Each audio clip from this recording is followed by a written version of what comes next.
Dreams are often made of flimsy tissue and die in their inception. But one small dream, persistent in its nagging reoccurrence, would not be denied and was christened in February 1926. On the golf course of the Tuscaloosa Country Club, one golden autumn afternoon in 1925, there flashed a thought.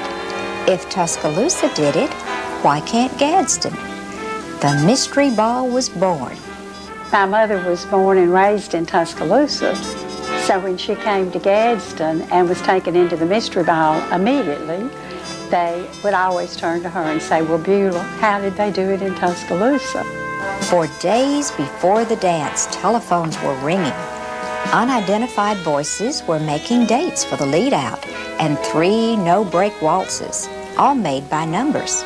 I remember that when my sister was a member, she made me call up and make dates with men so they wouldn't recognize her voice. And one time I even made a call for myself with a pencil in my mouth so they couldn't recognize me. It was Robert George Cross. I've still got my number 1. I get to see Elvis Presley, and on the back is Dr. Fred Agnew. And I've still got the little square white number. The long-anticipated night arrived. 60 very lovely Spanish ladies, identically costumed, entered the ballroom single file. The dream had become a reality. Every year since 1926, the Mystery Ball members have paraded, during the early years in full masks. The mystified men claimed their lead-out partners by number. Were they escorting a friend's wife or some charming single lady? Even their husbands hadn't a clue, since the ladies dressed at a member's house and went to the club together. It really was more mysterious when everybody had on the same thing. The mystery continued through the lead-out, through 3 no-break dances. In fact, until midnight when the members unmasked and the men discovered who their partners were. I was a young girl. I remember my mother making a giant clock out of parchment paper with all the numerals on it, and it was placed in front of a swinging door into the kitchen. And the stroke of midnight, the members broke through and unmasked. From the beginning, the Mystery Ball was the talk of the town. As one early society column stated, Gadsden is renowned for its dances and lovely entertainments, but the Mystery Ball was the most unique and smartest event in Gadsden. Over the years, in column after column, the Gadsden Times readers have been entertained by glittering write-ups of the dances and dazzling photographs of new members and costumed board members.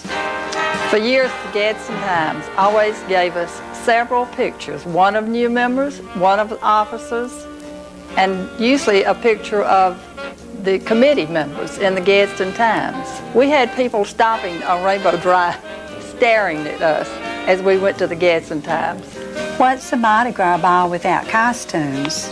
And the Mystery Ball has featured some pretty outstanding and sometimes pretty outlandish ones. I remember the first time I ever saw my mother dressing in a Mystery Ball outfit. And it was a huge card, playing card, and she was the Queen of Diamonds. And it was all done in red and yellow and a white background, and it was just gorgeous, absolutely beautiful. As the members came, they went through every costume. They tried on every other costume, and some of them they said they would not be caught dead wearing, and others they fought over. We've been birds of feather and their perches. There have been trips to India, China, Egypt, France, Greece, Mexico, and the Wild West. We've been on river and sea and under the sea. Some costumes have been innocent, some puckish, some criminal, and some downright devilish. And as most members know, some costumes were the devil to wear. We were just plain broke, so we decided to have homemade costumes. This turned out to be a disaster. We were about the tackiest people I've ever seen. But we still had fun. Great costumes need great atmosphere. Many years we met in the basement of the Gadsden Country Club, took our children, who ran wild and helped us paint murals to put on the wall that Cliff Arbery had drawn. The club has seen a myriad of transformations: a circus big top, a cabaret, and a western corral, the Old South and Fantasyland. Hours were spent as members painted backdrops, inflated balloons, arranged flowers, decorated tables, and even swathed a piano in aluminum foil for the birth of the blues. Tonight, as in recent years, we feel the spirit of New Orleans with the purple, green, and gold of Mardi Gras. Over the years, guests have been entertained by such wonderful performers as Mort Glosser, John Rogers, and Toby Agricola as the Andrews Sisters, and Lonnie Nugent as Bing Crosby, and during the Yankees Away celebration, Pie Petrie's Bucket Brigade. We were the Bucket Brigade, and they said that I was a sergeant major. However, I don't remember being a sergeant major, but they said I was. The music has always been the soul of the evening.